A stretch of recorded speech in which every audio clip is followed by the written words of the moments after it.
পনীৰটো আমি কাটি লওঁ।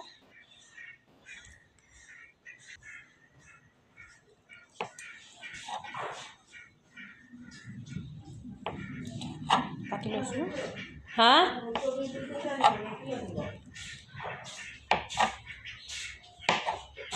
এইফালে মই আজি পনীৰৰ কাৰণে এইখিনি ৰেডি কৰি থৈছিলোঁ। মগজ, কাজু, পিঁয়াজ, নহৰু, তাৰপিছত এইখিনি আদা, তেজপাত, জলকীয়া, এইখিনি বিলাহী মই এইখিনি পেষ্ট কৰি থৈ দিছোঁ। আৰু এইফালে মটৰ আৰু আলু। তো মই এইফালে তেল দি দিলোঁ। তেলখিনি গৰম হৈ গ'ল। মই ইয়াত এইখিনি মই আদা, নহৰু, কাজু যোনখিনি মই পেষ্ট বনাই থৈছিলোঁ সেই পেষ্টখিনি মই ইয়াত দি দিলোঁ। এইখিনি মই খুব ভাজিব লাগিব।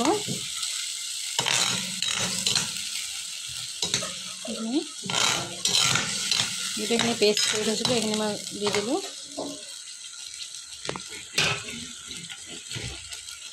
এইখিনি একেলগত দি দিলোঁ। খুব ভাজিব লাগিব এইখিনি।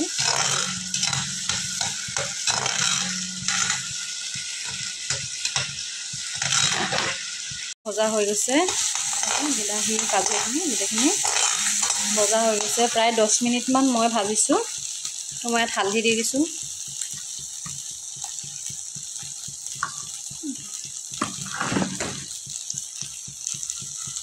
এইখিনি মটৰ আৰু আলুখিনি মই ইয়াত দি দিছোঁ।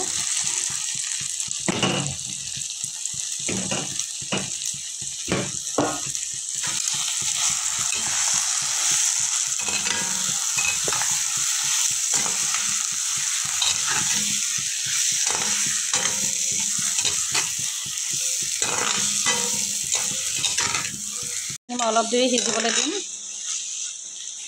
তাৰপিছত মই অলপ উতলিব দিছোঁ। আপোনালোকে সোৱাদ অনুসৰি নিমখ দি দিব।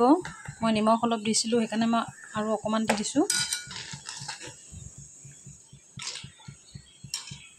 এতিয়া মই ইয়াত দি দিম পনীৰৰ মছলা।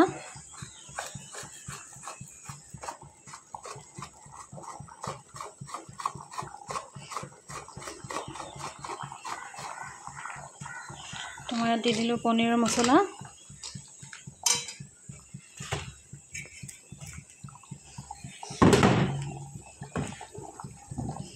তাৰপিছত মই ইয়াত দি দিম পনীৰখিনি। পনীৰখিনি মই ভাজি লোৱা নাই, মই এনেকৈয়ে দি দিছোঁ। ভাজি ল'লে ভাগি যায় যে, সেইকাৰণে মই এনেকৈয়ে দি দিছোঁ।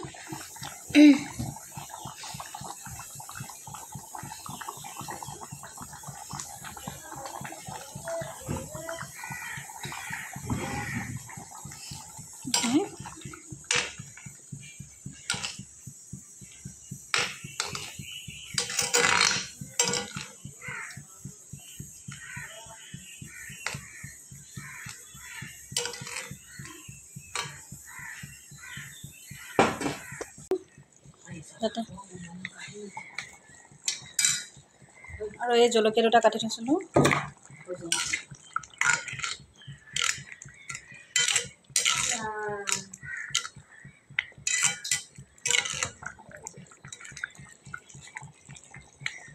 ফাইনেলি পনীৰখিনি হৈ গ'ল।